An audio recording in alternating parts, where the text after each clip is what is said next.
ब्रह्ममुरारिसुरार्चितलिङ्गं निर्मलभासितशोभितलिङ्गम्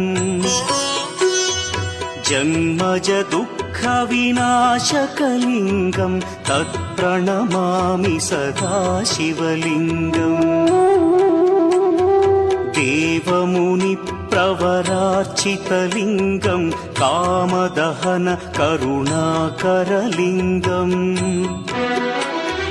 रावणदर्पविनाशकलिङ्गं तत्प्रणमामि सदा शिवलिङ्गम्